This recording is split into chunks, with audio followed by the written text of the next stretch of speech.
let's face it, Philly fans, the 76ers have been one of the most disappointing teams the past couple of seasons. Well, if it wasn't for Kawhi's amazing shot, things may be different. But when things are rough, you cannot lose faith. As Joel Embiid would say, Trust the process. Thanks. This is the truth about the Philadelphia 76ers.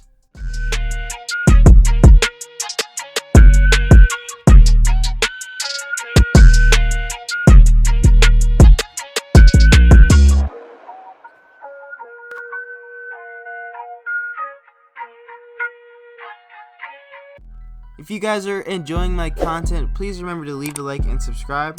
Also, comment something down below. I will definitely interact with you guys.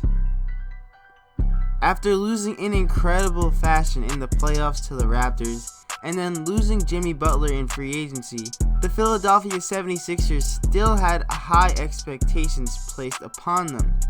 They went out to sign Al Horford to a 4-year, $97 million confusing contract. This led to a weird season where the 76ers did look good at times, but that feels like a lifetime ago, so we're going to focus on the bubble. Ben Simmons picked up an injury that caused him to miss the remainder of the season and the playoffs.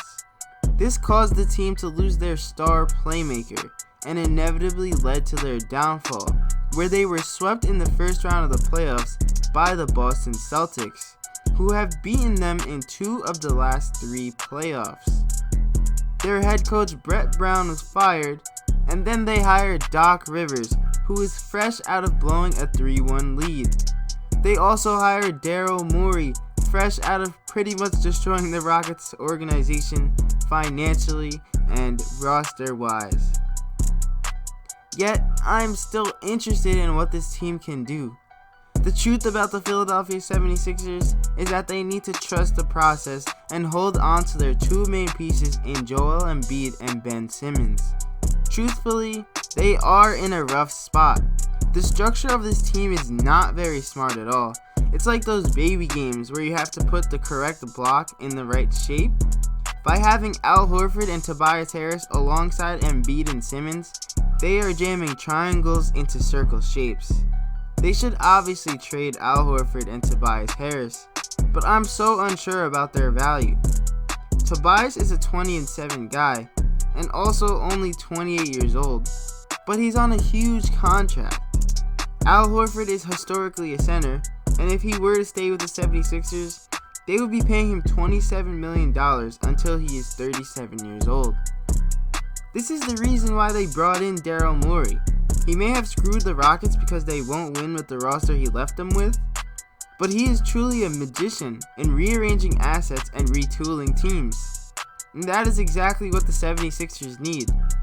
I would be more surprised if the 76ers did not make any moves this offseason. Some realistic options for them would be Buddy Hield, Drew Holiday, and Victor Oladipo. All 3 of these players give the Sixers more shooting and spacing. I would love for them to go out and sign a guy like Davis Bertans, because his 3-point ability is something they would need at the power forward position, but they simply don't have enough money. Otherwise, when looking within their roster, we don't have many wings who can actually shoot. Their best bench shooters are Shake Milton, who I actually like, and Furkan Korkmaz. They have Matisse Thybulle, but his biggest weakness is shooting. And then they have Josh Richardson, who can be exciting, but is not really a volume shooter. They still have forgotten first-round pick Zaire Smith, but will he really take extraordinary leaps this season after only playing 13 games in his 2-year career? At the end of the day, I would bank on Daryl Morey trying to make some trades this offseason. Then, it will all just be played by ear. If the season is going badly, then the process may have just ran out of time. Then the question is, should they trade Joel Embiid or Ben Simmons? Thank you all for watching this video. Comment down below an answer to that question, and I'll catch you guys next time.